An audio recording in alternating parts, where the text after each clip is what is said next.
Okey, mula. Assalamualaikum warahmatullahi wabarakatuh. Alhamdulillahirrahmanirrahim. Wassalatu wassalamu ala asyrafil anbiya'i wal mursalin wa ala alihi wa sahbihi ajma'in. Rabbi shrah li sadri wa yassir li amri wa hlul 'uqdatam min lisani yafqahu qawli. Okey, selamat datang saya ucapkan kepada tiga orang pelajar kerana sudi masuk ke unit untuk refleksi pertengahan praktikum untuk PDPP ambilan Oktober 2022. Jadi kita setiap seorang kena bentangkan selama 15 minit untuk perkongsian pengalaman semasa praktikum, insyaAllah. Okay, mulai dulu Syafri Ayub jumpa. Assalamualaikum warahmatullahi wabarakatuh. Assalamualaikum. Nama saya Safitri binti Ayub. Saya daripada PDPP ambilan Oktober 2022. Hari ini saya nak membentangkan refleksi pertengahan praktikum fasa 1. Pensyarah pembimbing saya adalah Ustaz Muhammad Aufa bin Muhammad Sanusi dan guru pembimbing saya adalah Ustazah Rasifah binti Ramlan. Saya praktikum di Sekolah Rendah Agama Kota Damansara 5. Sebelum saya mulakan saya punya pembentangan, di sini saya ada sediakan senarai kandungan. Yang pertama, maklumat umum, dan yang kedua, pengetahuan dan kemahiran sedia ada di IPG, dan ketiga, pengetahuan dan kemahiran baru, keempat, ilmu binaan dan inovasi, kelima, komen dan rekreasi terhadap pengalaman belajar, dan keenam, kekuatan dan kelemahan semasa mengajar. Okey, maklumat umum macam yang saya dah cakap tadi. Nama saya Safitri, saya daripada program PDPP ambilan Oktober. Bidang pengajian pengkhususan saya pada hari ini adalah pendidikan Islam. Latar belakang sekolah, nama sekolah saya SRA Kota Damansara 5, ditubuhkan pada tahun 2016. Lokasi di Jalan Sepah Puteri 5/21 Kota Damansara bersebelahan dengan Masjid Kuning. Bilangan murid di sekolah seramai 979 murid. Terdapat 2 sesi iaitu sesi pagi dan sesi petang. Bilangan guru seramai 33 orang guru termasuk lelaki dan perempuan. Bilangan kelas pula sesi pagi dan sesi petang keseluruhan adalah 31 buah kelas. Tugas saya semasa saya menjalani praktikum adalah saya mengajarkan mata pelajaran Jawi tahun 2, Fiqh tahun 2 dan Jawi tahun 3. Tempoh mengajar untuk Jawi adalah selama 30 minit, manakala untuk Fiqh adalah selama 1 jam. Nama kelas yang terdapat di sekolah yang saya mengajar adalah 2 Farabi, 2 Khawarizmi, 2 Razi, 3 Khawarizmi dan 3 Farabi. Bilangan murid dalam satu kelas hanya 20 ke 25 orang murid sahaja. Dan di sekolah saya tiada murid berkeperluan khas.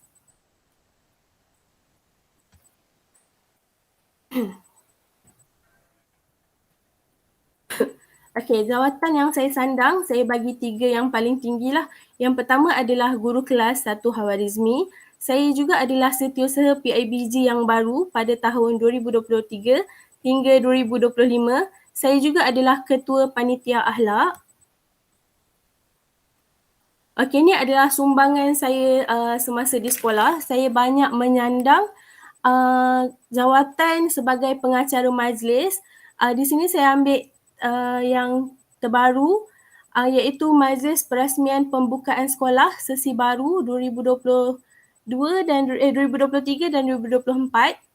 Kemudian Majlis Hari Anugerah Kecemerlangan Murid pada tahun 2023 pun saya menjadi pengacara majlis dan ada beberapa majlis lain lagi.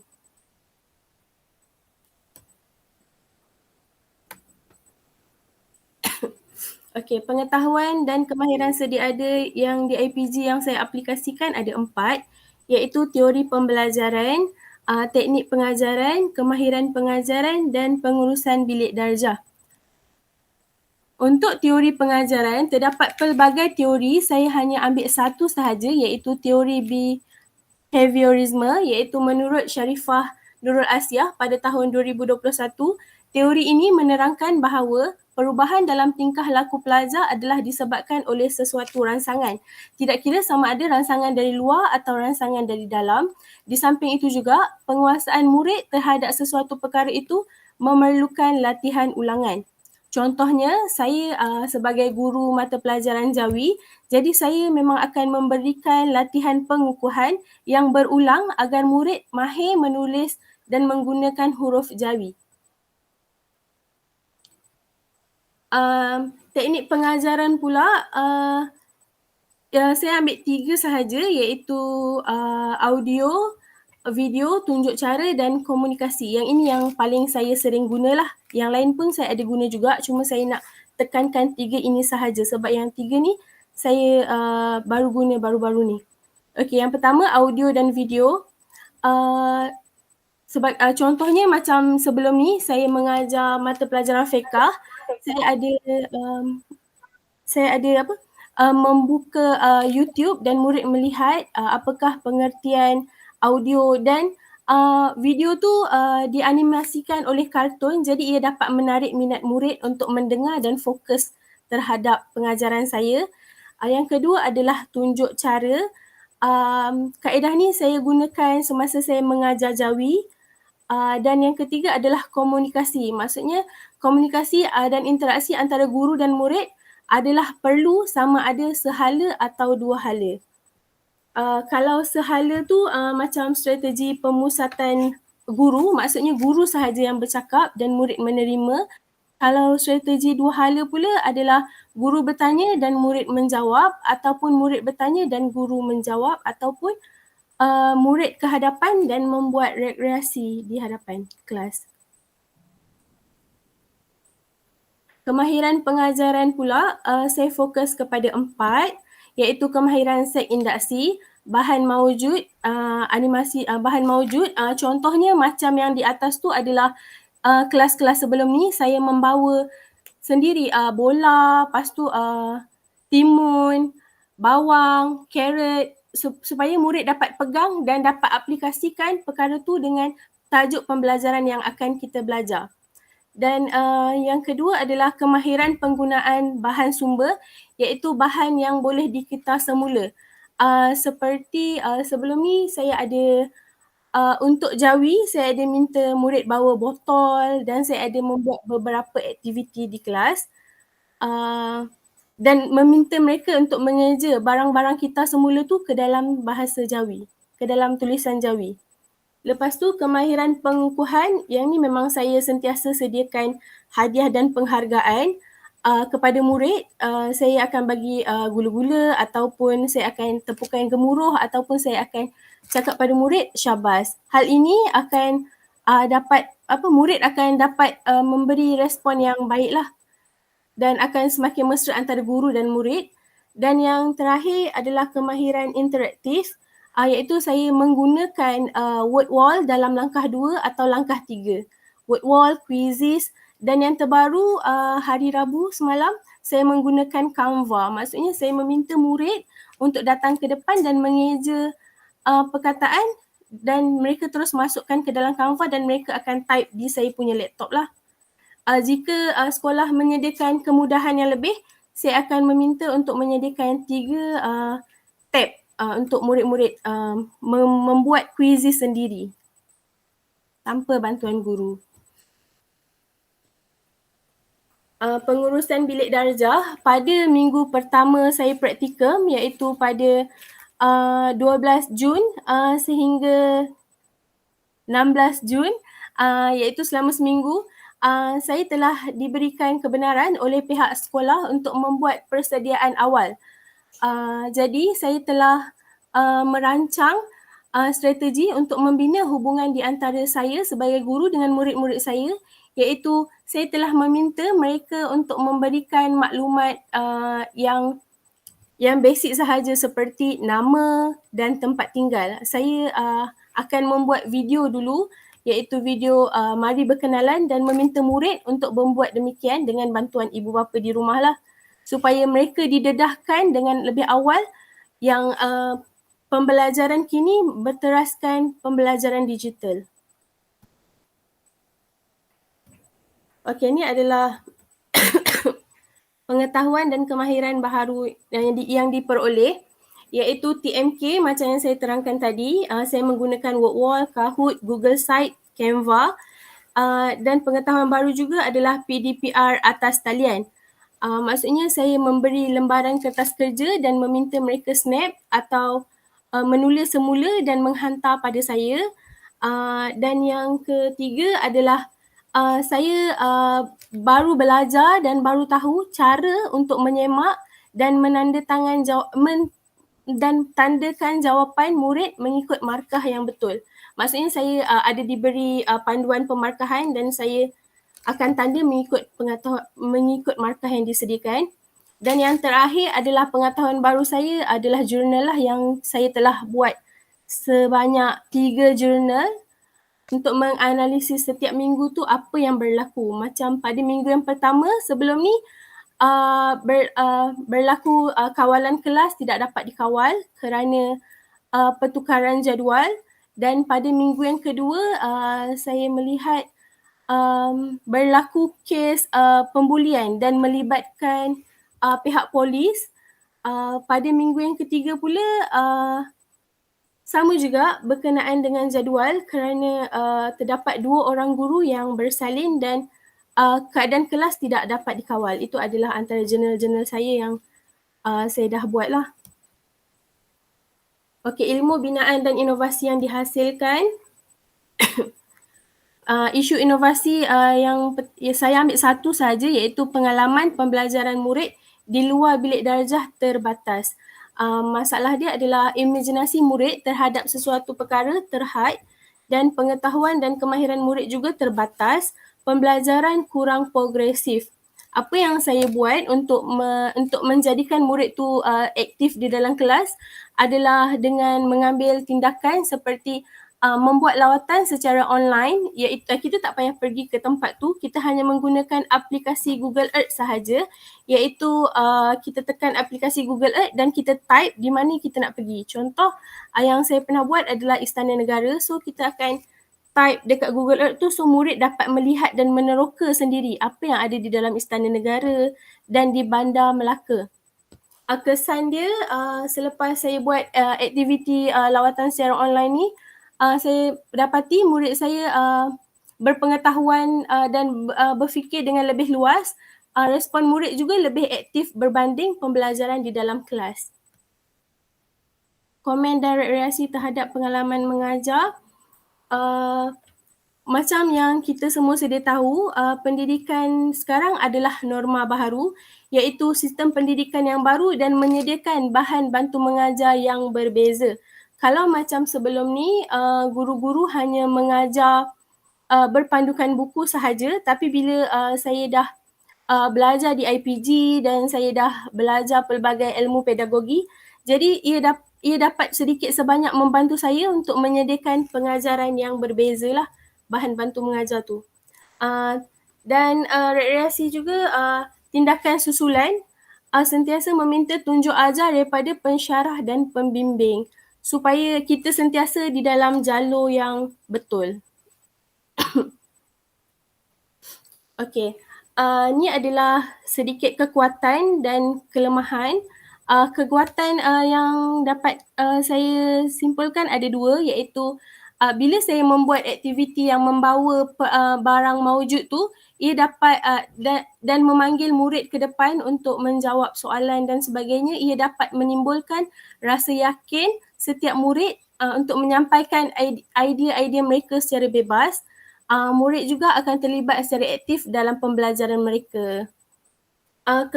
Kelemahan pula, tumpuan tidak dapat diberikan kepada semua murid kerana bilangan mereka terlalu ramai dan masa juga tidak mencukupi untuk memanggil sorang-sorang. Jadi biasanya dalam satu kumpulan ada 5 orang, saya memang akan panggil 3 atau 4 orang dan bukan murid yang samalah saya akan panggil murid yang berbeza. Yang kedua, kelemahan yang perlu diatasi adalah sebab saya sebagai guru perlu lebih berusaha untuk mencari strategi yang sesuai dengan masa pengajaran saya. Okey, cabaran dan halangan sepanjang praktikum, yang pertama adalah kemudahan TMK. Macam pada minggu ketiga saya bertugas sebagai guru praktikum, saya dapati bilik tayangan dan bilik LCD telah diguna pakai oleh guru lain. Jadi ia menyebabkan pembelajaran saya menggunakan LCD dan bilik tayangan tidak dapat dijalankan pada ketika itu. Halangan yang lain adalah jawatan yang saya sandang di sekolah ni lah, iaitu ia menjadi antara bebanan kerja yang menyebabkan aktiviti PDPC tidak dapat dijalankan. Sebagai contoh, saya adalah setiausaha PIBG dan ada 2 hari sebelum ni saya perlu ke bank untuk menyelesaikan penukaran tanda tangan dan menyelesaikan dokumen-dokumen lain yang saya rasa tidak sesuai dilaksanakan pada waktu bekerja. Itu antara halangan saya sepanjang saya bertugas sebagai guru praktikum. Okey, setakat itu ini sahaja daripada saya. Terima kasih dan Assalamualaikum.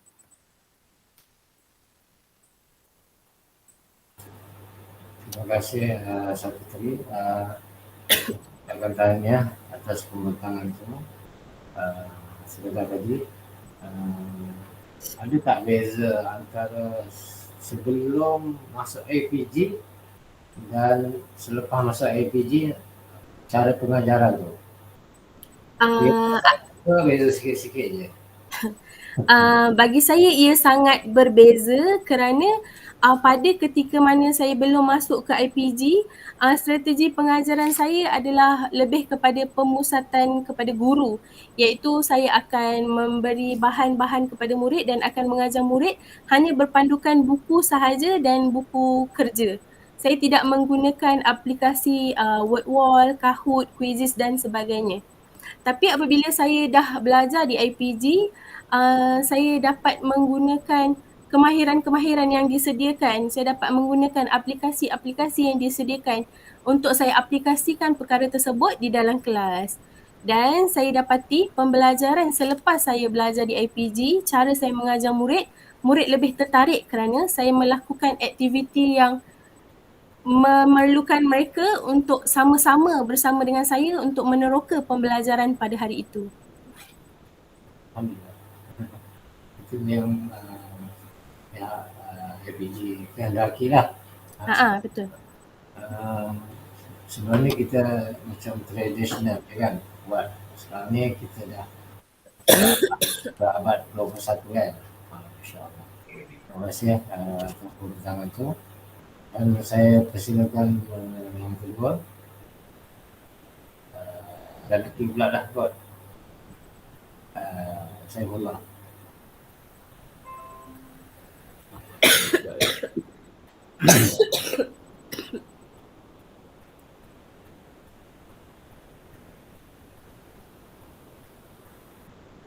Okay, nampak ya? Nampak.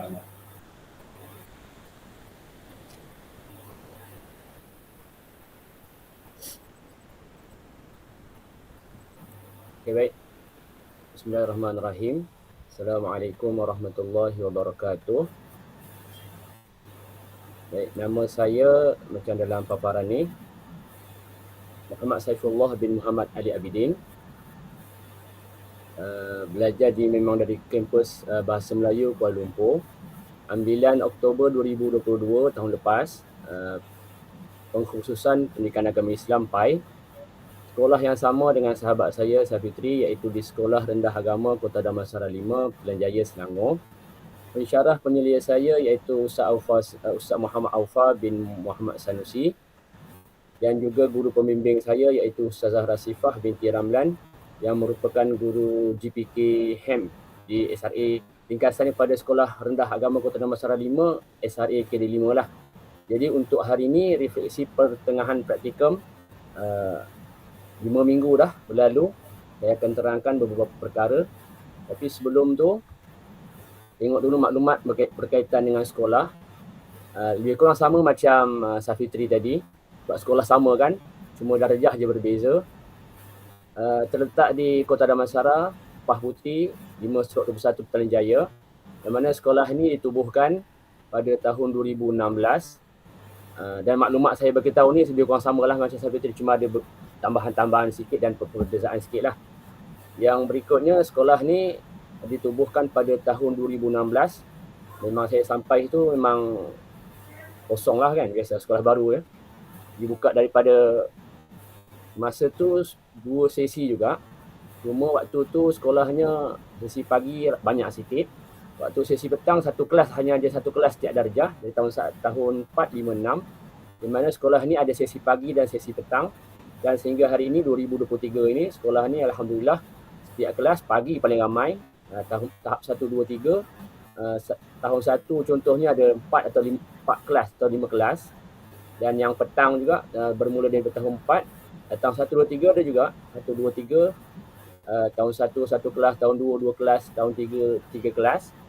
Cuma yang paling ramai ialah tahun 4, 5, 6 lah. Sebab biasanya sekolah di SRA KD5 ni dia tetapkanlah dia ataupun ramai pelajarnya, sesi pagi ramai.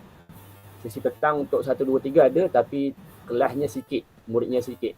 Sebab dia sekolah SK-nya pagi, jadi sekolah agamanya petang lah. Dan petang kebanyakannya murid-muridnya tahun 4, 5, 6. Yang mana tahun 4 ada lebih kurang 4 kelas. Itu juga tahun 5 dan tahun 6. Baik, jumlah guru lebih kurang 30 lebih. Macam sahabat saya bentangkan tadi. 30 lebih. Laki dan perempuan lah, siswazah dan juga bukan siswazah. Jumlah murid, tadi sahabat saya 900 lebih. Ni anggarannya lah. Sebab saya tanya sendiri dengan Ustaz GBK sekolah, ada tambahan, ada yang murid berhenti, ada yang tidak, jadi anggaran dalam 1,000 lebih lah. Baik, pelaksana ni maksudnya daripada pentadbiran lah. Contoh macam GB, guru besar, GBK 1, GBK HEM, kerani sekolah dan kerani PIBG. 5 orang lah lebih kurang.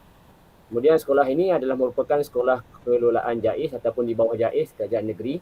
Tak sama dengan sekolah kerajaan lah, ataupun kita panggil SK.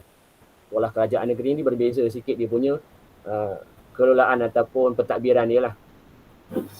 Seterusnya, dan sekolah JAIS ni sepenuhnya dia di pengurusannya memang bawah JAIS sepenuhnya, dan sekolah ni pakai dari segi kewangannya memang sepenuhnya daripada iuran daripada murid-murid sekolah.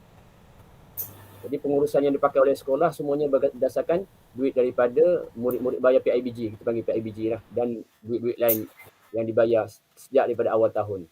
Kemudian subjek yang diajar di sekolah agama ni memang sepenuhnya agama.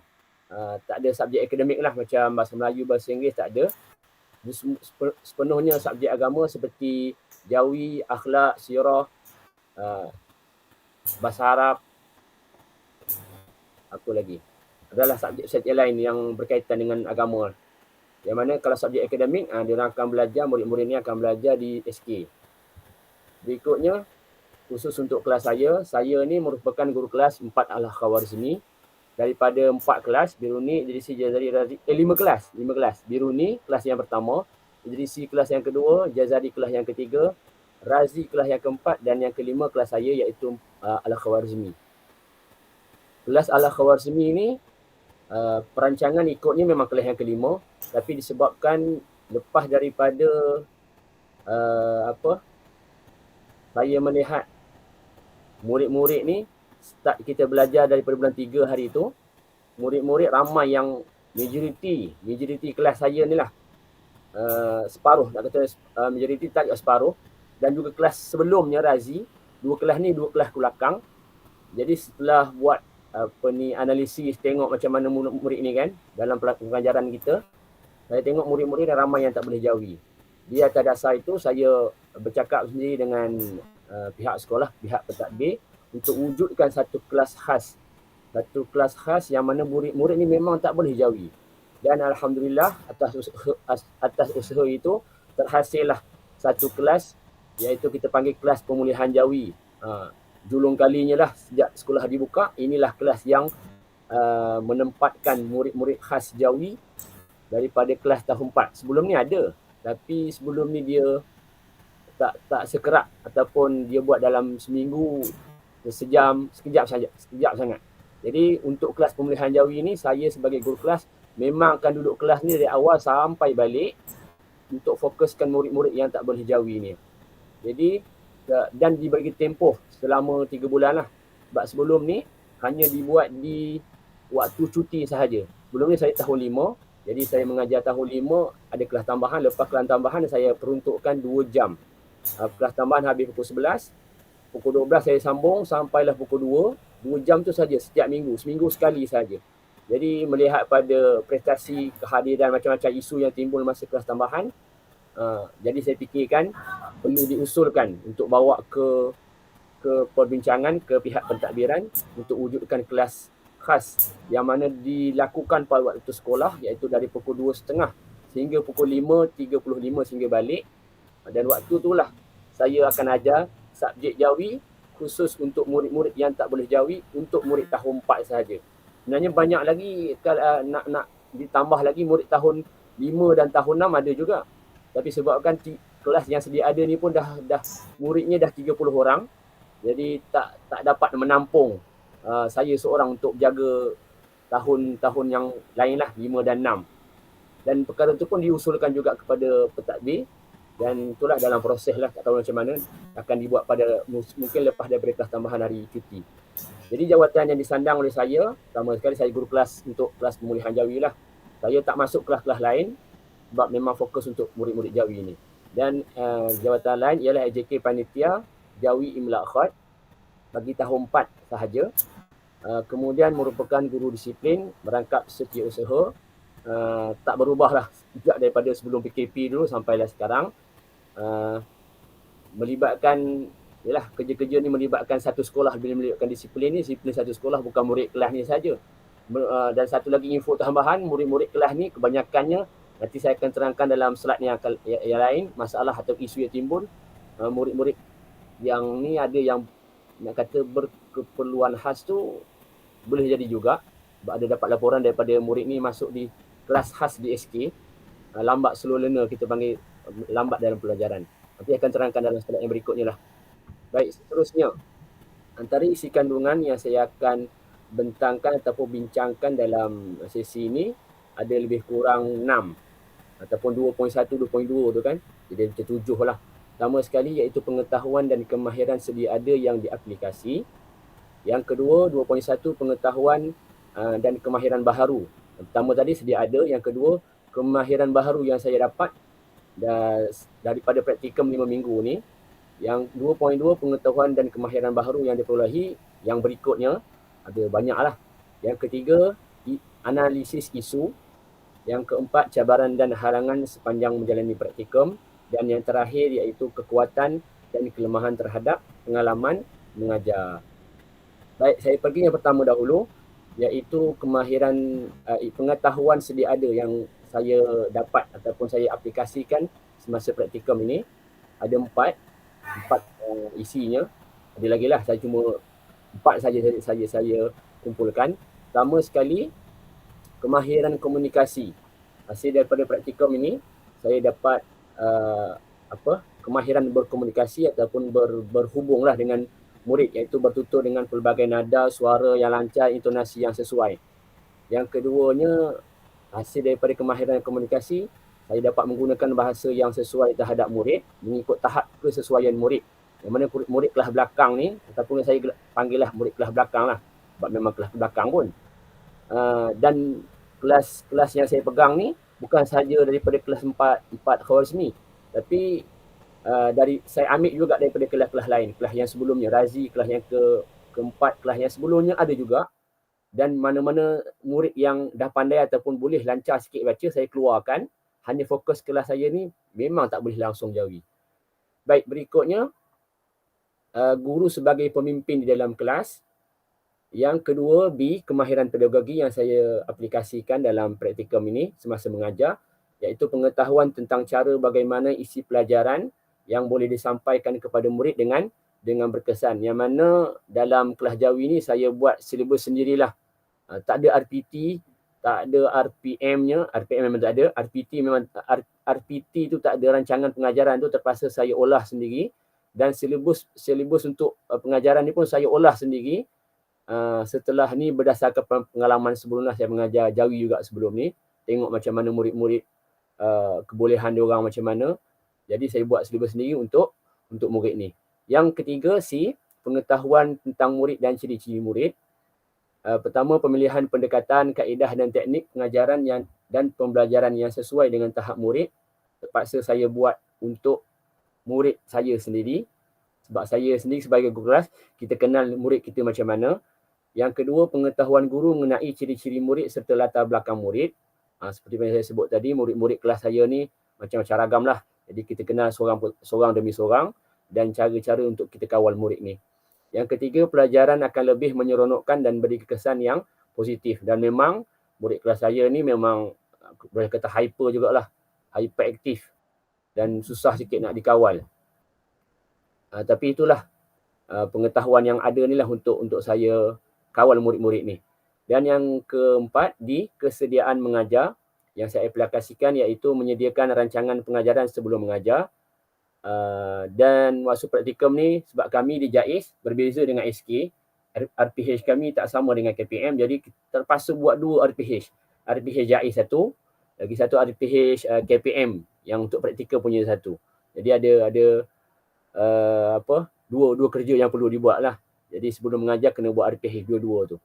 Yang keduanya, menentukan objektif pengajaran, strategi, kaedah dan teknik pengajaran yang sesuai untuk murid-murid ni. Saya gunakan teknik sendiri dan silibus sendiri untuk mereka. Dan yang terakhir, membina keyakinan guru untuk pastikan pengajaran lebih sistematik dan berkesan. Itu yang pertama. Berikutnya,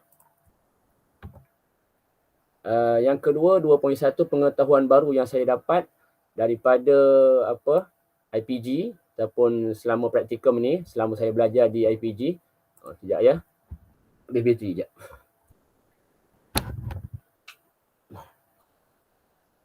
Okey, maaf. Baik, kemahiran yang saya perolehi sepanjang di IPG. Yang pertama, saya dapat kemahiran menilai ataupun mentaksir lah. Kita panggil sekarang kan PBD. Jadi saya dapat kemahiran menilai hasil daripada pembelajaran di IPG, daripada pensyarah-pensyarah IPG, walaupun pembelajarannya singkat, tapi dapat info barulah berkaitan dengan cara-cara untuk menilai, mentaksir murid. Iaitu guru, iaitu saya sendiri menjalankan aktiviti soal jawab, salah ejaan tu, soal jawab sebelum, semasa dan selepas pengajaran dalam pembelajaran, hasil daripada pembelajaran saya di IPG. Yang keduanya, berdasarkan kemahiran menilai ini, ianya bertujuan untuk menilai, menguji kefahaman murid dan menarik perhatian murid. Dalam kelas saya ni, itulah memang hasil kemahiran menilai ni, saya dapat nilai murid ni laju ke, slow ke, tapi majoriti slow lah. Majoriti slow. Yang kedua, kemahiran yang saya perolehi iaitu kawalan kelas. Kawalan kelas ni memang satu isu yang berat lah bagi saya. Sebab murid-murid ni hyperaktif. Ada yang dengar kata, tapi ramainya yang hyper ataupun susah dengar kata. Nanti dalam slide yang lain tu kita masukkan isu-isu dia. Apa isu-isu dia? Iaitu guru menyusun kedudukan murid bagi mewujudkan kelompok yang akan mengganggu pembelajaran. Sebab dalam kelas saya ni, ada murid yang susah dengar kata, jadi terpaksa kita susun.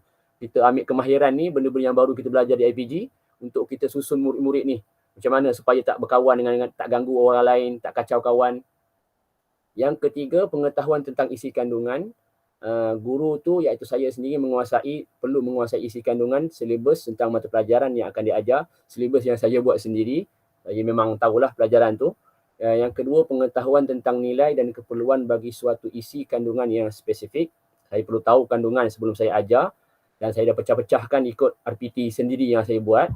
Berdasarkan tajuk-tajuk yang saya hasilkan. Yang berikutnya, guru perlu tahu bahan pengajaran yang akan digunakan semasa PDPC. Di mana PDPC yang berlaku sepanjang 5 minggu ni, banyaklah bahan yang saya gunakan. Tapi saya lebih kepada latihan menulis lah untuk murid-murid ni. Sebab murid-murid dah tahun 4 kan. Daripada tahun 1 sampai tahun 3 tu, tak tahulah dia belajar macam mana, jadi saya terpaksa tentukan bahan yang sesuai untuk mereka untuk faham dalam pelajaran saya. Okey, yang berikutnya terakhir iaitu di pemilihan aktiviti yang sesuai dengan tahap kemampuan dan penerimaan murid, sebab murid-murid ni murid yang lemah, boleh dikategorikan sebagai murid yang lemah. Jadi terpaksa saya pilih aktiviti yang sesuai untuk mereka.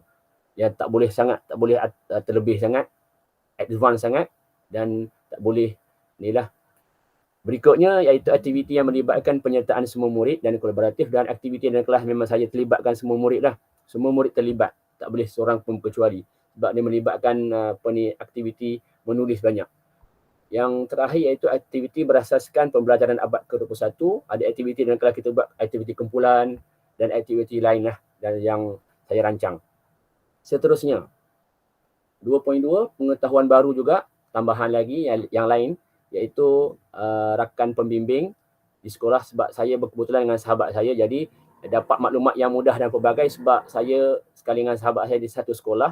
Jadi info-info yang kita tak tahu tu senang untuk kita dapatkan hasil daripada pembelajaran ataupun di IPG ni, dan juga melalui grup-grup WhatsApp daripada sahabat-sahabat lain lah, sambil di dalam praktikum dapatkan info-info lain daripada mereka. Komuniti pembelajaran yang profesional, sebab masing-masing ada kaedah pengajaran, jadi hasil daripada pengajaran sahabat-sahabat lain saya dapat praktikkan dalam pengajaran saya. Yang B, kemahiran pelaksanaan program. Saya dapat pengalaman mengancarakan majlis, macam sahabat saya lah lebih kurang. Antara majlis-majlisnya, itulah masalahnya tak ada gambar disertakan. Ada majlis-majlis seperti yang sebelum ni, pernah mengajarkan majlis PIBG, Mesyuarat Agung PIBG antaranya, dan program-program lain lah yang saya sertai. Dan yang berikutnya pengalaman menguruskan program dan majlis sebagai ahli jawatankuasa, dan program biasa dilaksanakan sebagai pengurus program, sebab saya ni guru disiplin, jadi program berkaitan dengan disiplin banyak saya uruskan. Berikutnya yang terakhir, yang saya perolehi hasil daripada praktikum ini ataupun di IPG, interaksi bersama ibu bapa, yang mana komunikasi dua hala bersama guru dapat diwujudkan, guru dengan ibu bapa, sebab hasil daripada perbincangan PIBG Mesyuarat Agung diusulkan supaya pihak wakil PIBG masuk dalam setiap grup WhatsApp kelas tu. Jadi apa-apa komen daripada parent ataupun penjaga dapat disampaikan terus kepada AJK PIBG dan dibincangkan dalam Mesyuarat Agung, mesyuarat AJK yang akan dilaksanakan pada hari-hari ataupun yang mereka rancangkan lah. Jadi hasil daripada situ, alhamdulillah tertubuhnya perancangan ataupun idea tu, yang mana wakil PIBG ada dalam setiap grup WhatsApp.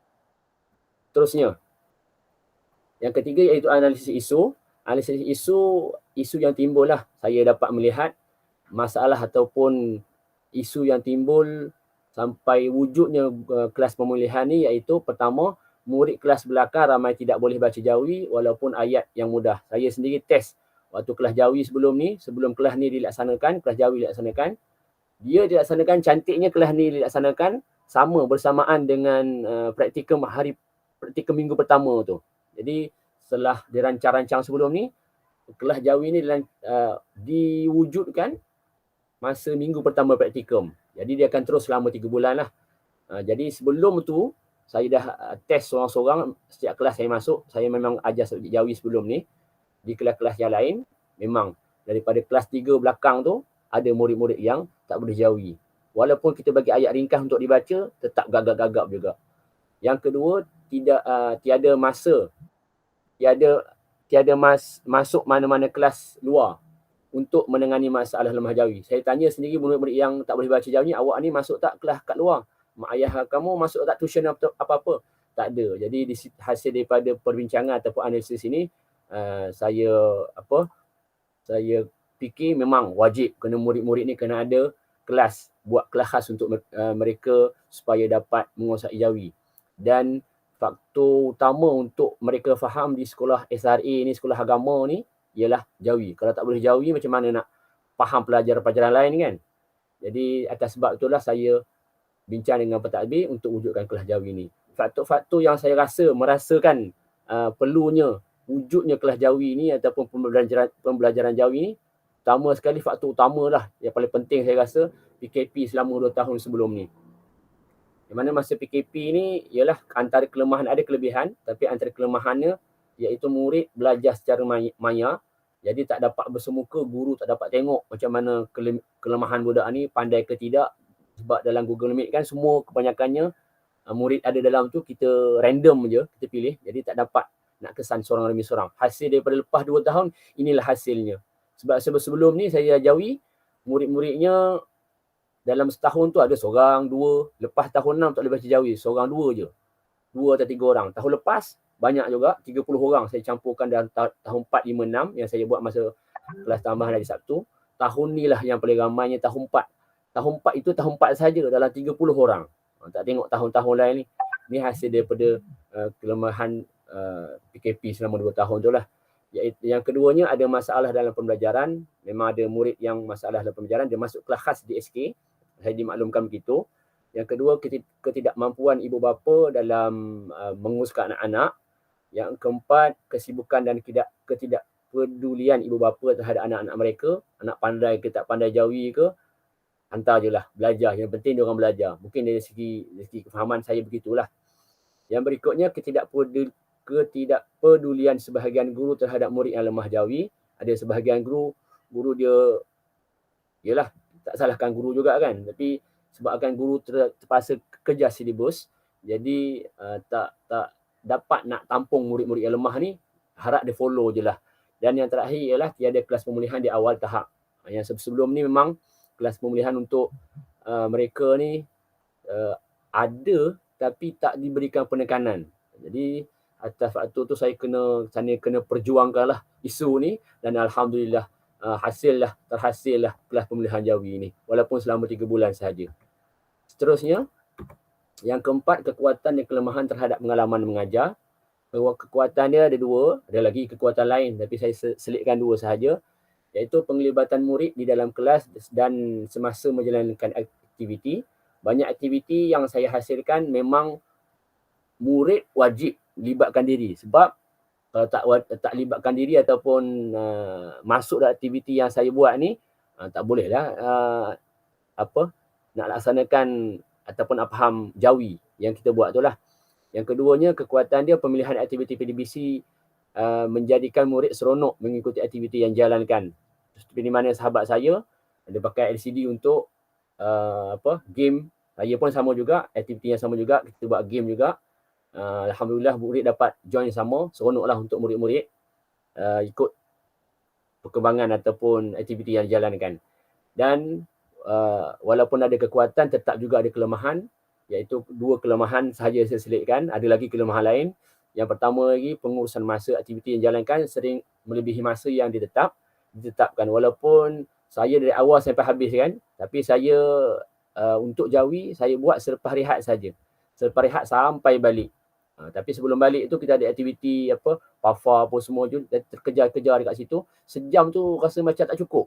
Nak kita bagi kepada set direksi langkah 1, langkah 2, langkah 3 tu, nak bagi dia murid-murid tak boring dengan satu tahap saja. Jadi tahap yang last tu biasanya tak cukup masa. Tahap iaitu tahap pengukuhan. Murid buat latihan. Waktu latihan tu lah biasanya terbabas masanya. Jadi masa walaupun sejam tu. Itu sejam, kalau setengah jam saya tak tahulah macam mana terkejar-kejar masanya. Yang kedua, kawalan kelas yang tidak terkawal disebabkan murid yang terlalu aktif dan suka bermain. Dan saya sebutkan dalam awal-awal tadi, memang kelas ni kalau waktu rehat tu, ya Allah, memang terlalu aktif. Jadi dia orang terbawa-bawa. Waktu kelas pun sama juga. Bila dah siap aktiviti apa semua, beberapa murid yang saya kenal pasti memang aktif. Jadi kena fikirlah kawalan kelas tu macam mana nak selesaikan murid macam mana. Dan kadang-kadang itulah emosi itulah yang susah sikit nak kawal dengan murid-murid ni. Seterusnya, 5, cabaran dan halangan sepanjang menjalankan praktikum. Cabaran dan halangan dan pastinya ada. 3 saja saya selitkan. Yang pertama, kemudahan TMK, seperti mana sahabat saya terangkan tadi. Kekurangan kemudahan TMK, seperti mana LCD lah. Sebab di sekolah saya ni, sekolah lebih kurang berapa puluh kelas, gurunya berapa puluh orang, 30 lebih. LCD-nya ada satu saja. Jadi kami terpaksa berebut-rebut untuk siapa dapat dulu, siapa dapat kemudian, siapa dia boleh pakai, siapa tak boleh pakai. Dan kalau dia tak kediakan LCD rosak, jadi memang tak dipakai lah, kena pakai audio ataupun bahan-bahan lain yang terpaksa digunakan ataupun bahan mawujud. Jadi TMK ni merupakan kekurangan di sekolah saya, walaupun kita dah dia abad ke-21 dah kan. Kita dah dia fasa teknologi maklumat dah terkini dah di hujung jari, tapi itulah masalah yang pertama. Yang kedua, kawalan kelas yang disebutkan sentiasa saya ulang, murid terlalu aktif, suka bermain dan perlu dinasihatkan berulang kali. Tapi alhamdulillah, walaupun murid-murid yang aktif, tak adalah kes yang melibatkan buli ataupun kes-kes berat lah yang melibatkan murid-murid kelas saya. Sepanjang saya jaga ni lah. Mungkin tak tahulah, walaupun garang-garang, tapi tak tahulah murid-murid ni macam mana dia punya murid kan. Tahap 1, murid-murid rendah ni, 1, 2, 3 saya anggap. Tapi bagi saya, biasalah murid-murid nak main, baru nak tahap 4, 5, 6 kan. Tahun 4, 5, 6. Mungkin tahun 4, 5, 6 ni mungkin dia lebih matang. Mungkin kurang sikit lah bermain ataupun dengar kata tu. Okey, seterusnya yang terakhir ialah jawatan sandang. Sama macam sahabat saya tadi. Terkejar-kejar dengan kerja, aktiviti dan juga macam-macam perkara lah di sekolah. Dan yang terkini yang perlu disiapkan selain daripada praktikum ni, ada kerja-kerja lain sebab saya disiplin. Jadi dalam seminggu tu wajib ada satu kes ataupun 2-3 kes yang terpaksa saya handlekan, dan itu mengambil masa saya untuk mengajar. Jadi mengganggu gugat lah. Tak termasuk lagi aktiviti cerap daripada JAIS. JAIS akan turun, JAIS akan minta laporan sebab saya AJK SU disiplin, terpaksa sediakan file-file berkaitan dengan disiplin.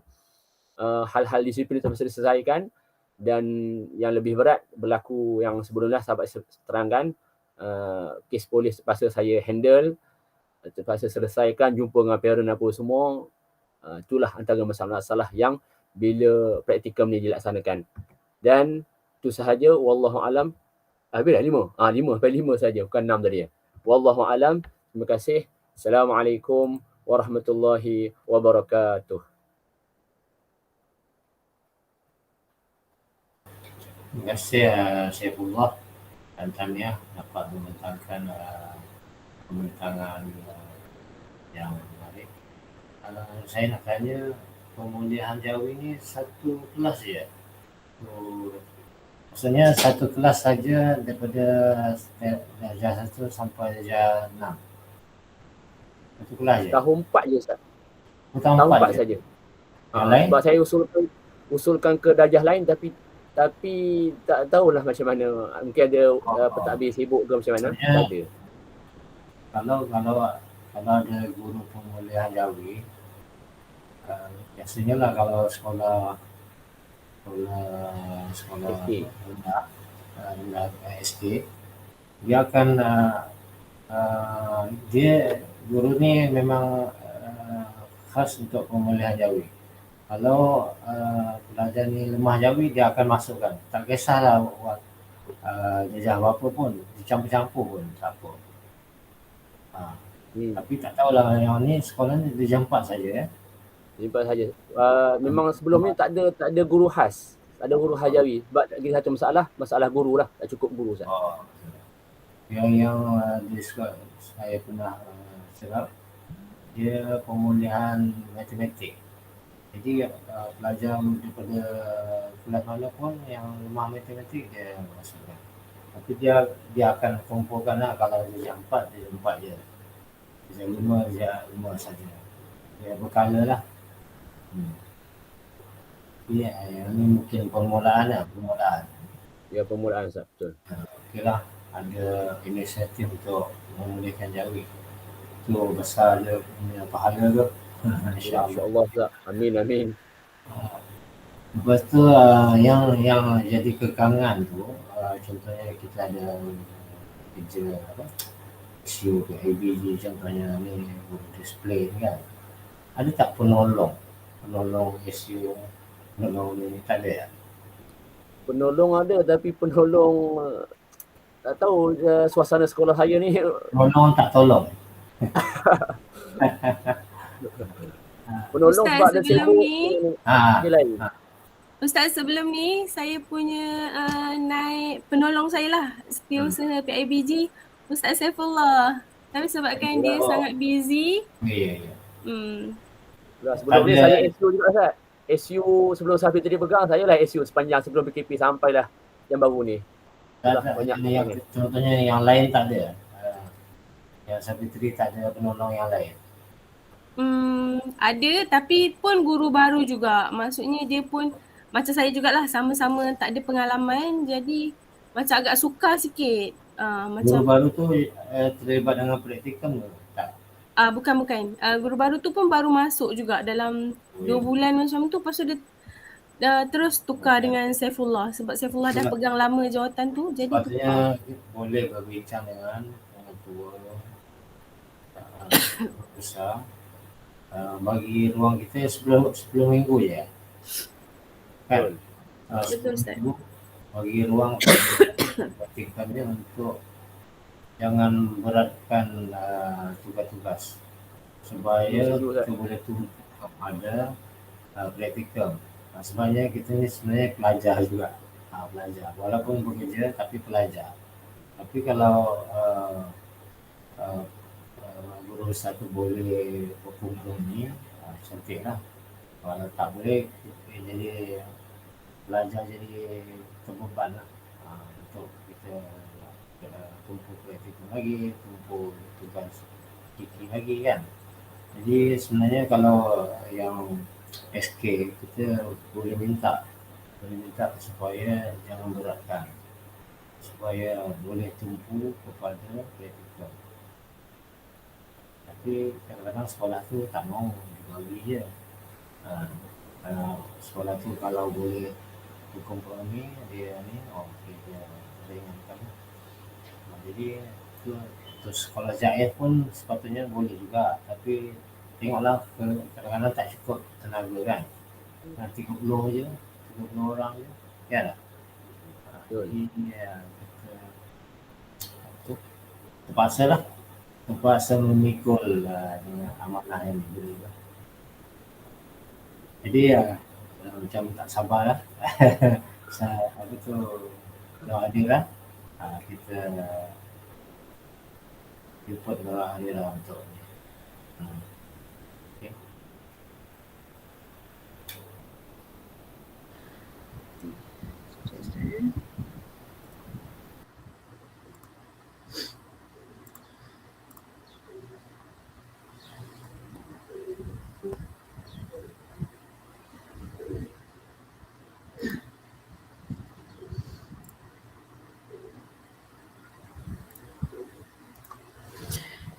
Okay, bismillahirrahmanirrahim. Assalamualaikum warahmatullahi wabarakatuh. Sebelum tu terima kasih kepada Ustaz Aufa. Dan saya akan teruskanlah refleksi pertengahan praktikum RPP 2023. Pensyarah penilai saya adalah Ustaz Muhammad Afar bin Muhammad Sanusi. Yang seterusnya isi kandungan saya ada 11. Pertama saya akan terangkan biodata ringkas saya, maklumat sekolah praktikum, maklumat umum, suasana di dalam kelas, jadual persendirian, pengetahuan sedia ada, isu-isu pengetahuan dan kemahiran baharu yang diperolehi. Yang ke-8, isu-isu semasa menjalani praktikum. Yang ke-9, cara mengenai isu, tindakan susulan dan kesannya. Yang ke-10, kekuatan dan kelemahan. Dan terakhir adalah kesimpulan. Okey, ini biodata ringkas saya. Nama saya Nur Adira binti Syafril dan saya pengkhusus saya adalah pendidikan Islam. Nama penilai saya adalah Ustaz Muhammad Afar dan nama guru pembimbing saya Ustazah Firdaus binti Makmur. Yang seterusnya adalah maklumat sekolah praktikum. Saya sedang praktikum di sekolah SRA Medan Harun di Jalan Kelang Lama, Petaning Jaya.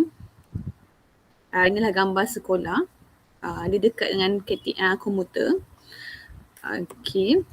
Dan maklumat umumnya saya mengajar untuk 8 masa tu lah, 4 jam lah kiranya. Subjek diajar lah akhlak sirah dan kumpulan murid yang saya perolehi adalah tahun 4 sahaja, tahap 2. Dan untuk 2 kelas lah 65 orang. Dan untuk murid MBK tiada. inilah suasana di dalam kelas. Ini merupakan jadualan persendirian saya yang saya telah serahkan kepada Ustaz Aufar juga. Okey, untuk pengetahuan sedia ada yang diaplikasikan. Yang mana yang pertama adalah strategi. Okey. Strategi saya menggunakan berpusatkan kepada guru, berpusatkan kepada murid dan juga berpusatkan kepada bahan. Jadinya saya menggunakan ketiga-tiga strategi ni. Sebagai contohnya saya mengajar akhlak sirah. Okey, untuk subjek sirah saya akan selepas saya dah buat seindaksi, untuk langkah pertama kebiasaannya saya akan terangkan fakta tersebut. Okey, itulah berpusatkan kepada guru. Dan seterusnya bila berpusatkan kepada murid, saya meminta secara individu ataupun berkumpulan ataupun secara rawak untuk mereka sebut balik apa yang telah saya terangkan. Dan juga ada beberapa aktiviti juga yang kami laksanakan. Contohnya berpusatkan kepada bahan jugalah, contohnya mix and match, tampal-tampal ataupun kita buat Radio Rosa ataupun touch and go. Itulah berpusatkan kepada murid, bahan, berpusatkan kepada murid dan bahan. Jadi ketiga-tiga strategi ini saya telah gunakan sepanjang saya minggu dan minggu kelima.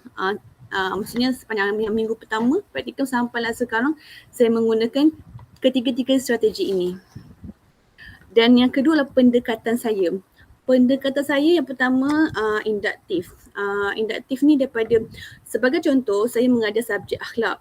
Okey, induktif ni contohnya untuk sepanjang 4 ke 5 minggu ni saya telah mengajar dua topik dalam subjek akhlak adalah adab berjalan dengan adab bermain. Jadinya adab berjalan dan adab bermain adalah perkara yang kebiasaan ataupun murid telah tahu. Pengetahuan sedia ada diorang memang dah adalah kiranya. Jadinya contohnya saya kata apakah adab sebelum berjalan. Jadi mereka akan sebut contoh tanpa saya bagi tahu dulu. Itulah pendekatan induktif. Jadinya baru saya tambah apa yang mereka telah sebut untuk melengkapkanlah sesi PDP tu. Dan juga didaktif ni sama jugalah. Kalau subjek sirah saya akan berpusatkan berpusatkan kepada guru yang mana saya terangkan.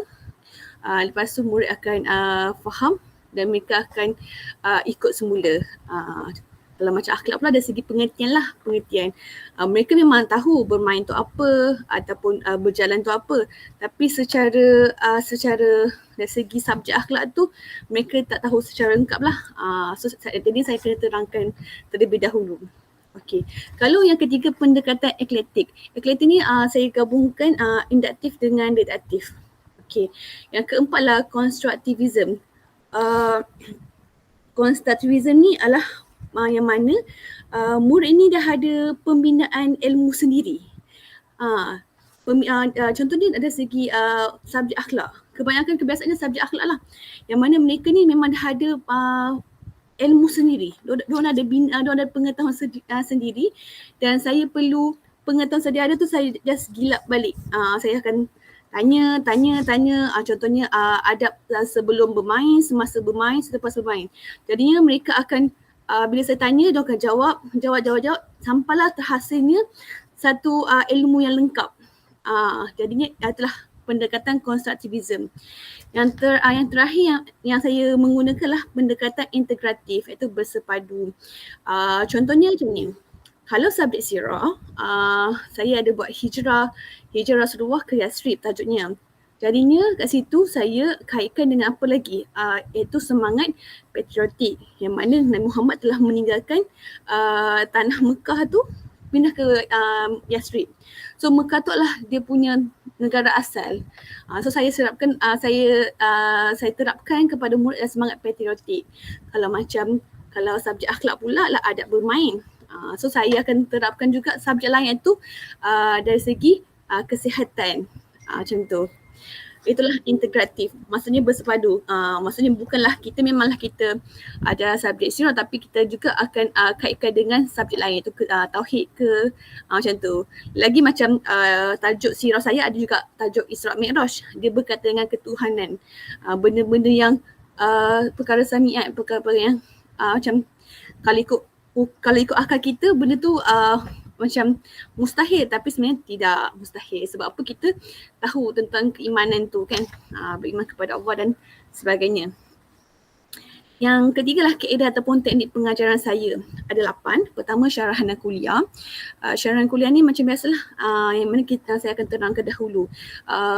Untuk subjek kebiasaannya syarahan kuliah ni saya akan terangkan kepada subjek untuk sirah lah, sebab dia fakta. Pengetahuan kebanyakannya murid segelintir dia tahu. Okay. So saya perlukan syarahan dulu. Okay, yang kedua lah permainan. Permainan ni adalah aktiviti yang saya laksanakan lah. Sepertinya permainan yang saya buat touch and go, mix and match, quizzes dengan word wall, ataupun secara berkumpulan. Okay. Yang ketiga lah main peranan. Pada minggu yang sebelum ni juga saya telah meminta murid saya tunjuk gambar dan mereka lakonkan balik. Itu subjek akhlak lah, main peranan. Okey, yang keempat pemasaran iaitu brainstorming, yang mana saya meminta brainstorming ni, saya meminta murid ni untuk berfikir.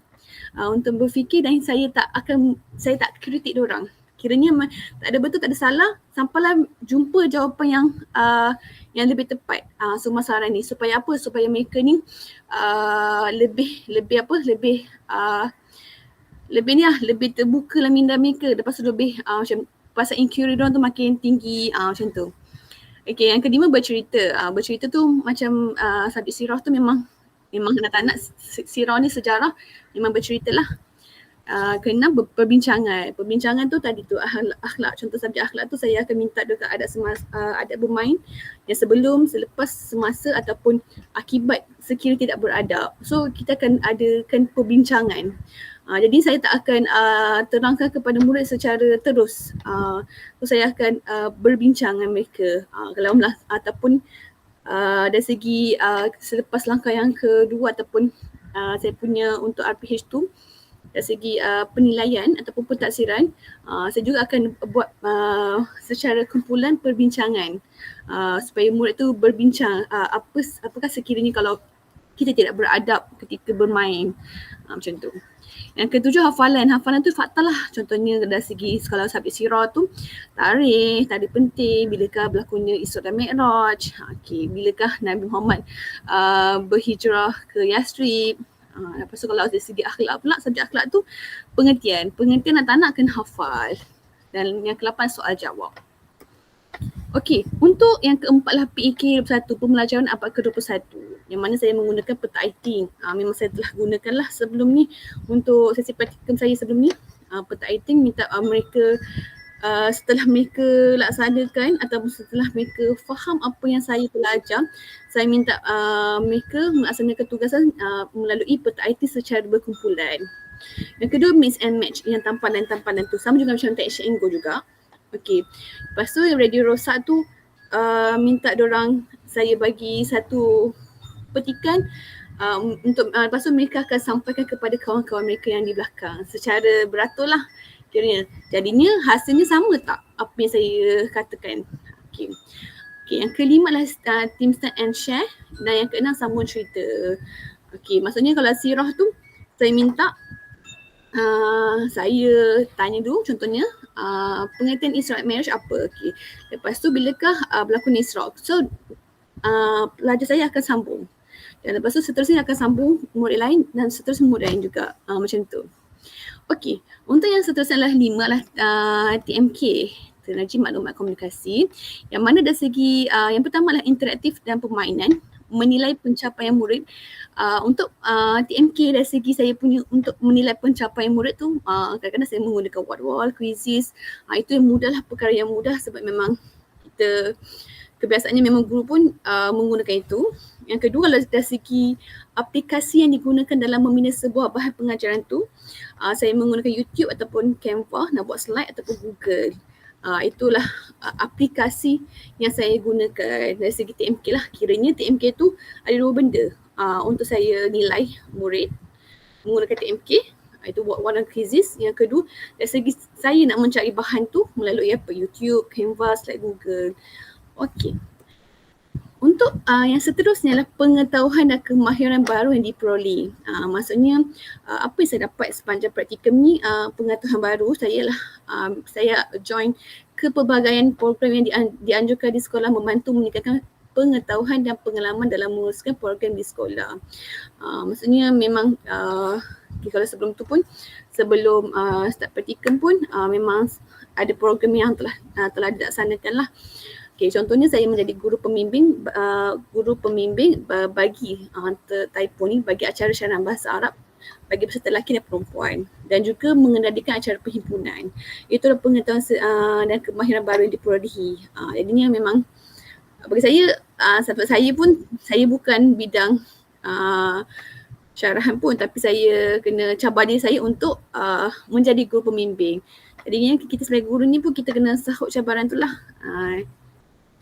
Okay, yang seterusnya adalah ini gambarnya lah acara syarahan bahasa Arab yang saya telah jadi guru pembimbing tu lah. Ini perhimpunan.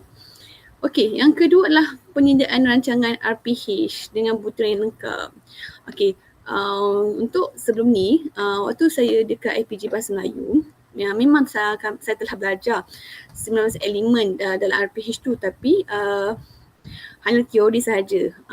Bila mana teori saja, dia tak secara praktikal, dia macam mana cakap, ilmu tu tak dapat digarap dengan sepenuhnya lah kiranya. So bila mana saya dalam sesi praktikum dan saya memang betul-betul kena laksanakan, kena buatkan RPH secara lengkap, baru saya faham lah, sebenarnya elemen ni apa, dalam penyerapan nilai tu apa, gabung jalin tu apa. So saya baru faham lah macam mana nak buat RPH dengan butiran lengkap, dengan bersesuaian dengan elemen yang dia ada, jawapannya apa. So jadinya itu benda baru untuk saya lah kiranya. Sebab sebelum ni mungkinlah saya belajar kat IPG Bahasa Melayu tu, saya macam kiranya macam sama-sama kan, dia lebih kurang macam sama-sama lah pengetahuannya. Tapi bila dah kena buat 10 minggu, so ada 8 RPH, jadinya nak kena tahulah secara betul kan. Dan yang ketiga, pengetahuan baru adalah saya lah journal. Macam mana nak buat journal untuk selama 10 minggu. Okey, yang mana apa elemen-elemen yang perlu ada, isu yang difokuskan, apa analisis isu. Okey, yang keempat lah pengurusan masa. Pengurusan masa, macam mana saya nak menguruskan masa saya dengan secara baik lah. Yang mana kita setiap orang ada komitmen masing-masing. Jadinya bila mana saya ni lah seorang pelajar, guru juga, okey. Lepas tu kita seorang anak, kita seorang dah berkahwin. So pengurusan masa tu memang lagi macam lah. Saya kena pandai kawal lah kat situ. Pandai manage, mana menguruskannya. Okey, untuk yang seterusnya adalah isu dan masalah yang difokuskan. Okey, ini saya mengambil daripada jurnal saya lah yang saya telah berikan kepada Ustaz Aufar sebelum ni. Untuk minggu pertama saya punya isu ataupun masalah yang difokuskan lah minggu pertama tentang pengurusan masa di awal minggu praktikum. Yang kedua lah murid tidak memberi tumpuan ketika sesi pengajaran dan pembelajaran. Minggu ketiga, keceriaan dan kebersihan kelas. Yang keempat lah murid mengambil masa terlalu lama dalam menulis. Okey, untuk satu persatu, minggu yang pertama ni dari segi pengurusan masa di awal praktikum ni, waktu tu secara sejujurnya saya tidak bersedia di awal waktu, kiranya sebelum daripada tarikh praktikum tu, saya tak bersedia. Saya tak bersedia dari segi jadual waktu, dari segi jadual waktu, dari segi jadual waktu kokoh. Kiranya agak bercelarulah, tidak sistematik semua benda tu. Itu yang saya punya permasalahan kat situ, isu je. Jadinya cara menangani isu tersebut, saya kena selepas ini, bukan selepas ini, selepas ini saya kena lebih bersedia lah. Bersedia bukan waktu praktikum ataupun apa-apa selepas ni, kena bersedia awal sikit. Sebab saya tahu dah, saya sebenarnya adalah pelajar dan saya memang untuk SEM 3 adalah fasa praktikal. Sepatutnya saya kena bersedia lebih awal. walaupun tarikh tu tak diumumkan lagi pun. Bila waktu praktikum tu. Dan saya kena buat perancangan yang lebih sistematik. Okay. Kalau tindakan susunan saya untuk minggu pertama ni dari segi saya punya pengurusan masa ni, saya berusaha dengan saya punya guru pembimbing dengan, dan juga saya tanya Ustaz Alfa macam mana nak dari segi RPH KOKO nak buat macam mana, dari segi jadual waktu KOKO tu daripada asalnya 30 minit ke atau 1 jam. So berbincang minta bimbingan, bantuan, dan kesannya memang dapatlah penyusunan jadual tu dapat dan lulus lah kiranya, maksudnya teratur lah. Okey, untuk minggu yang kedua ni lah murid tidak memberi tumpuan ketika sesi PDP. Okey, diorang ni kiranya biasalah murid tahap 2 ni, walaupun dari tahap 2, dia dah jam 4 dia baru dia masuk daripada tahap 1 ke tahap 2. Jadinya sifat keanak-anakan tu masih ada lah kiranya. Jadinya nak tak nak cara menangani isu tu saya kena membuat senaman ataupun renggangkan badan lah untuk kembalikan fokus mereka tu. Suruh mereka berdiri dan tarik nafas, lakukan senaman yang melibatkan pergerakan fizikal. Selalunya sebelum saya start kelas, sebelum saya indak SIM, saya juga telah lakukan fokus aktiviti yang melibatkan fokus diorang. Contoh saya suruh mereka angkat tangan kanan tapi sebenarnya opposite, berlawanan, sebenarnya kena angkat tangan kiri macam tu supaya diorang lebih fokus lah. Ataupun minta mereka nyanyi sebentar. Okey, untuk tindakan susunan ni sama juga lah saya akan menggunakan aktiviti pembelajaran abad ke-21 tadi lah, melibatkan pergerakan anggota badan yang saya telah beritahu tadi.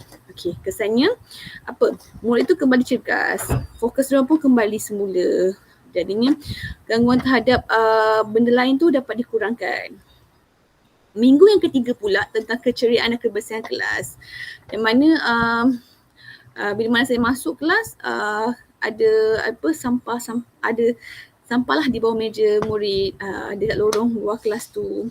Jadinya apa saya buat, saya menasihati mereka, motivasi dan beri kesedaran tentang kepentingan untuk menjaga kebersihan kelas ni. Sebab kelas kita tu adalah tempat kita belajar. Jadinya kita perlukan tempat yang bersih dan selesa. Jadinya saya minta mereka tu 3 minit untuk permulaan tu 3 minit untuk mereka mengutip sampah, menyapulah tempat yang ada sampah tu. Dan kemudian dan tindakan susunan tu saya akan memerhatikan dan merekod perkembangan kebersihan kelas dari semasa ke semasa. Dan kesannya memang murid bila mana saya dah buat macam tu, dah beri motivasi, dah ingatkan selalu, mereka tanpa sebelum saya masuk kelas pun kelas dah dalam keadaan yang bersih. Tanpa disuruh pun mereka dah sampah ada tapi diorang dah kutip dah sampah tu tanpa disuruh pun. Jadinya alhamdulillah lah, berkesan lah apa yang telah saya buat tu. Dan minggu yang keempat, minggu lepas okay, murid mengambil masa terlalu lama aktiviti menulis. Jadinya murid maybe kesan daripada PKP juga. PKP yang kita online. Bila online ni memang kuranglah menulis. Memanglah cikgu memberi tugasan tapi tak semua yang murid yang menghantar kan. Satu lagi permasalahan dari segi mereka tak terima baca. So itulah sebab kenapa murid itu terlalu lama untuk menulis. Lagi jawi. Jawi memang kalau untuk sekolah tadi Ustaz Saiful pun ada masalah dari segi jawi. Sekolah saya pun ada juga masalah jawi juga. So itulah membuat murid tu mengambil masa terlalu lama lah untuk menulis, walaupun menulis tentang pengertian bermain. Pengertian bermain tu dalam dua baris je. Tapi itu memakan masa lama juga macam tu. Jadinya kadang-kadang sebab apa? Kadang-kadang sebab mereka ni baru nak sharpener lah. So pensel tak bawa lah. Okay. Jadinya cara menangani isu ni saya minta mereka ni dah asal peralatan pensel tu, pemadam, pemaris memang dah ada dah dibawa dah ke sekolah. dah disediakan dah sebelum sesi PDP bermula. Lepas tu meminta murid tu melaksanakan aktivitas secara saya kena bagi arahan yang tegas lah, supaya mereka ni ada rasa macam ustazah ni bila kita nada kita tegas, baru diorang macam lagi beri tumpuan lah. Walaupun tak kisahlah, walaupun kebiasaannya memanglah kita dah suara kita tegas, walaupun diorang ikut 10 minit pun okey lah. Asalkan diorang ni makin lama makin lebih ke arah kebaikan lah. Okey, tindakan susulan pula, saya berbincang dengan guru pembimbing dan kemudian untuk mengatasi masalah ini, kemudian saya memberikan tempoh masa dan kiraan 10 lah antara arahan tegas saya yang saya telah buat supaya mereka ni 10 contoh 1, 2, 3 saya kira tu untuk mereka ni menyediakan peralatan tulis seperti pensel, pemadam macam tu. So diorang lebih murid lebih bagi tumpuan terhadap apa yang saya arahkan tu. Dan kesannya saya punya PDP tu berjalan dengan lancar, insya-Allah. Inilah lampiran lah untuk tindakan susulan saya bertemu dengan JPK kanan, JPK HEM. Ini aktiviti renggangan yang telah saya buat dalam kelas. Dan untuk kekuatan dan kelemahan saya sepanjang praktikum ni adalah kekuatan saya lebih berdisiplin dari segi pengurusan masa lah. Pengurusan masa saya. Jadi saya tak adalah, saya tahu dah kerja sedia ada ni pun banyak. So jadinya bila mana dah menjadi seorang pelajar dan sekarang ni fasa praktikum, jadinya pengurusan masa saya tu kena lebih cantik lah, lebih berdisiplin kiranya. Dan saya berkeyakinan selepas saya belajar di IPG pun, selepas SEM 1, SEM 2 saya dah belajar, kan? Saya lebih berkeyakinan berpengetahuan luas. Bila mana sesi praktikum ni saya dapat aplikasikan dalam saya punya praktikum. Jadinya saya lebih dah tahulah set langkah. Rupanya mula kita start dengan set nasi, langkah 1, langkah 2, lepas tu penutup. Bila kita dah ada pengetahuan, jadinya automatik keyakinan dan motivasi tu akan seiring. Lepas tu yang terakhir, keterampilan kognitif. Dari segi itulah, dari segi pemikiran saya. Lepas tu keterampilan efektif. Jadi saya mengajar ni, saya perlukan sentuhan murid juga dari segi dia punya emosi, perasaan dan keterampilan psikomotorik. Contohnya dari segi dalam kelas tak semesti kita menggunakan secara tradisional. Bila mana kita dah belajar kat IPG, saya dah belajar IPG ni, saya menggunakan digital. So jadinya dari segi untuk pemasangan LCD semua tu psikomotorik lah. So jadi saya belajar benda baru juga. Okey, untuk kelemahan ni lah kekangan waktu. Sebab apa? Untuk kekangan waktu lah yang mana kita memerlukan banyak masa untuk siapkan dari segi BBM kita, kan, RPH KPM, praktikal, RPH JAIS. Itulah kelemahan saya yang masih saya tengah cuba lagi untuk baiki. Dan kesimpulannya lah, supaya saya dapat memanfaatkanlah pengalaman yang berguna ni agar dapat diaplikasikan pada masa hadapan. Dan juga melaksanakan pengajaran yang selaras dengan perangkaan PAK 21 untuk menghasilkan proses PDP yang bermakna dan mencapai objektif. Sekian, terima kasih.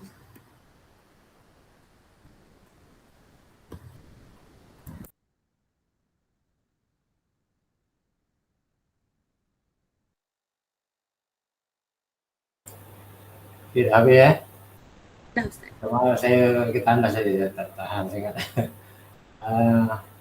Okey, sekolah dia ada pemulihan jawi ke?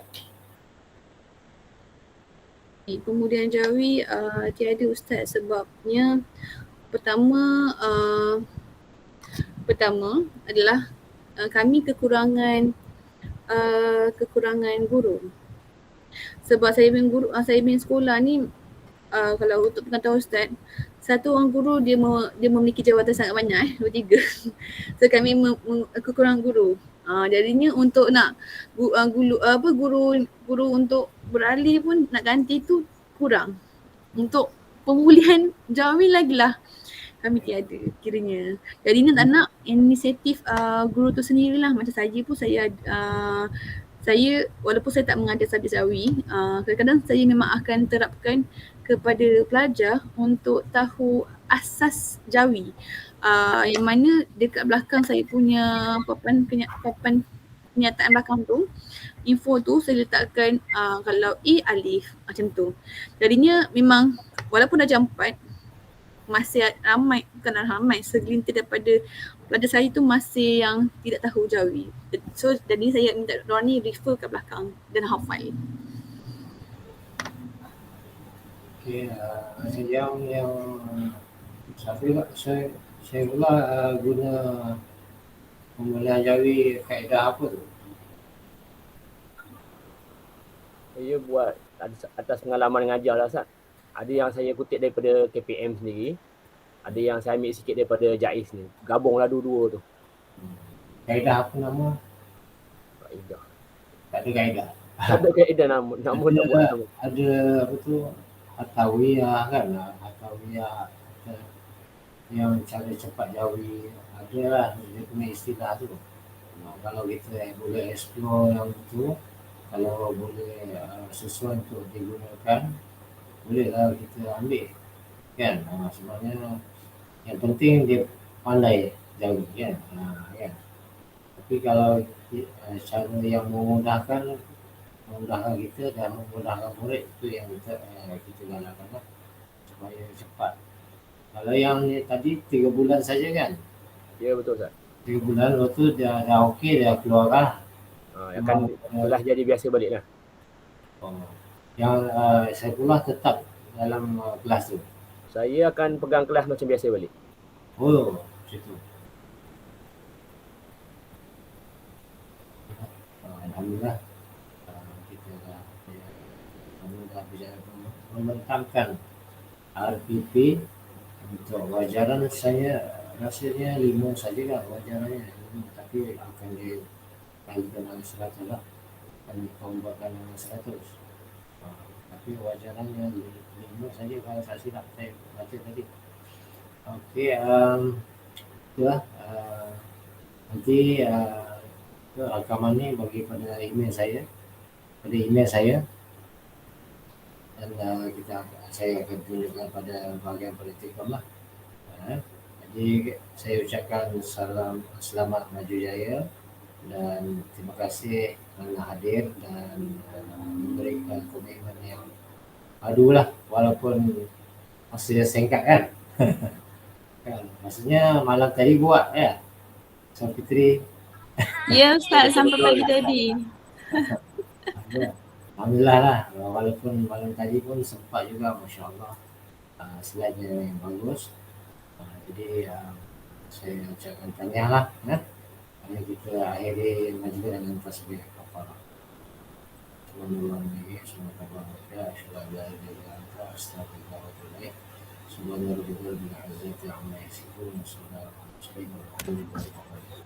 Assalamualaikum warahmatullahi wabarakatuh. Sebanyak Ustaz. Terima kasih Ustaz. Saya ada penghimpunan bulanan. Betul lah tu. Okay, ya. Terima kasih Ustaz. Okay. Sama. Okay, Assalamualaikum. Salam.